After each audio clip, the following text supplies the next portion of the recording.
آج ایک انتہائی سچے اور ایمان والے عاشق رسول صحابی رضی اللہ تعالیٰ عنہ کا جو انتہائی ایمان فروز واقعہ بیان کرنا ہے، اور اس کو آخر تک سن کے ہی آپ کو ایمان کی لذت اور مزہ آئے گا۔ اور یہ واقعہ آن رسول اللہ علیہ وسلم کے غزوہ تبوک کے موقع پر پیش آیا۔ تو اس سے قبل آپ سے درخواست ضرور کروں گا کہ چینل کو اگر سبسکرائب نہیں کیا تو سبسکرائب کر لیں، لائک اور شیئر بھی کریں تاکہ آئندہ آنے والی ویڈیوز آپ تک پہنچتی رہیں۔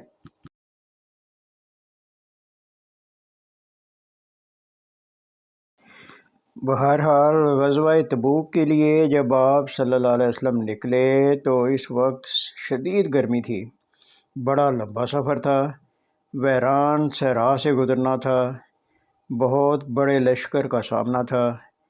اس لیے مسلمانوں پر آپ نے اس صورتحال کی نزاکت اور اہمیت اچھی طرح واضح کر دی تھی تاکہ وہ اس جنگ کے لیے خوب تیاری کر لیں اور کسی کے لیے کوئی عذر باقی نہ رہے۔ آپ صلی اللہ علیہ وسلم نے واضح طور پر بتا دیا کہ آپ کہاں جانے کا ارادہ رکھتے ہیں۔ آپ اس غزوہ کے لیے نکلے تو بہت سے مسلمان جن کی فہرست کسی رجسٹر میں درج نہ تھی، آپ کے ساتھ شامل ہو گئے۔ کثرت ازدحام کی وجہ سے ایسا ممکن تھا کہ جو شخص آپ کے ساتھ نہ جانا چاہتا تھا وہ اپنی اس غیر حاضری کو مخفی رکھ سکتا تھا، سوائے اس کے کہ اس کے بارے میں اللہ تعالیٰ کی طرف سے کوئی وحی نازل ہو۔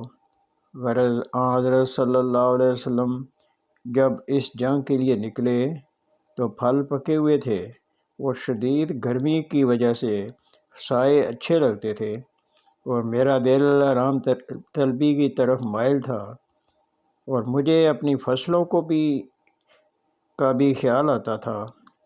حضرت صلی اللہ علیہ وسلم نے بڑی تیاری کی ہوئی تھی اور مسلمانوں کا لشکر کثیر آپ کے ساتھ تھا۔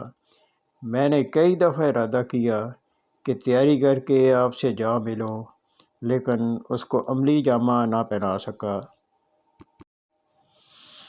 بہرحال میں کہتا جب چاہوں گا حضرت صلی اللہ علیہ وسلم سے جا ملوں گا۔ اس سستی نے مجھے روکے رکھا، یہاں تک کہ لشکر تیز چلنے کی وجہ سے بہت دور نکل گیا اور میں ارادے ہی باندھتا رہ گیا۔ کاش میں اپنے ارادے کو عملی جامہ پہنا سکتا، مگر یہ میرا مقدر نہ تھا۔ رسول اللہ صلی اللہ علیہ وسلم کے جانے کے بعد جب بھی میں گھر سے نکلتا تو مجھے اس بات کا سخت افسوس ہوتا کہ میری طرح کا کوئی اور آدمی پیچھے نہیں رہا تھا، سوائے ایسے آدمیوں کے جن پر نفاق کا شبہ تھا یا کچھ معذور لوگ تھے۔